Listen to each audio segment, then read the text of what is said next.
मध्य प्रदेश में नगरीय निकाय उपचुनाव के परिणाम सामने आ चुके हैं और पूरे प्रदेश में 22 वार्डों में खाली सीटों पर उपचुनाव हुए थे। ये चुनाव दलीय आधार पर हुए, जिसमें बीजेपी ने बड़ी जीत हासिल की, तो वहीं 3 पर कांग्रेस और 3 पर निर्दलीय प्रत्याशियों ने जीत हासिल की है। देखिए।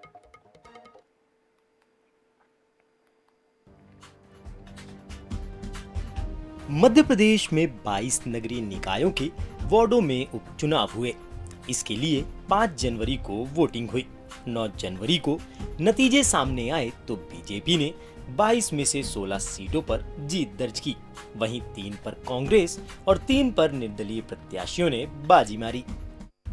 भोपाल के वार्ड 41 से जीते बीजेपी के रेहान सिद्दीकी। कटनी के वार्ड 9 से बीजेपी के सचिन बेहरे जीते। कटनी के वार्ड 36 से जीते बीजेपी के लव।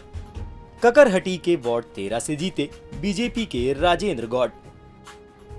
खंडवा के वार्ड 41 से कांग्रेस के तारिक खान जीते। रतलाम के वार्ड 31 से जीते बीजेपी के करण कैथवास। सिहोरा के वार्ड 6 से जीती बीजेपी की ज्योति सुनील चक्रवर्ती।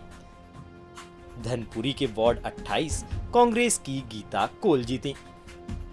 सारणी के वार्ड 14 से जीती बीजेपी की बेबी देवी। करेली के वार्ड 5 से बीजेपी की ज्योति जीती। श्योपुर के वार्ड 3 से जीते निर्दलीय अकबर। विजयपुर के वार्ड 4 निर्दलीय नीलम जीती। मानपुर के वार्ड 2 से जीती निर्दलीय रेखाबाई। पटेरा के वार्ड 14 से बीजेपी की राजरानी जीती। बमनी बंजर के वार्ड 5 से जीते बीजेपी के अनिल। खुजनेर के वार्ड 3 से बीजेपी के निर्मल जाटव जीते। सतवास के वार्ड 4 से बीजेपी की निहारिका राठौर जीती। मांडव के वार्ड 9 से कांग्रेस की ममता बाई जीती। डही के वार्ड 5 से जीती बीजेपी की नगीना बी। डही के वार्ड 12 से बीजेपी की फूल कुंवर जीती। रामनगर के वार्ड 2 से जीती बीजेपी की सुनीता। रामनगर के वार्ड 11 से बीजेपी के राम सुशील जीते। ये प्रसन्नता की बात है कि वार्ड नंबर 41 की जनता ने हमारे देश के यशस्वी प्रधानमंत्री जी का नारा है, सबका साथ, सबका विकास, सबका प्रयास और सबका विश्वास, उसमें अपनी सहभागिता व्यक्त की और वार्ड नंबर 41 में भारतीय जनता पार्टी की जीत हुई है।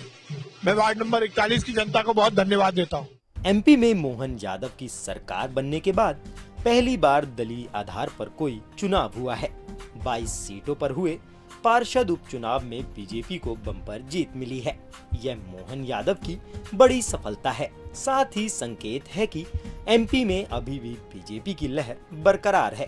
Bureau report, INS 24/7 Bhopal.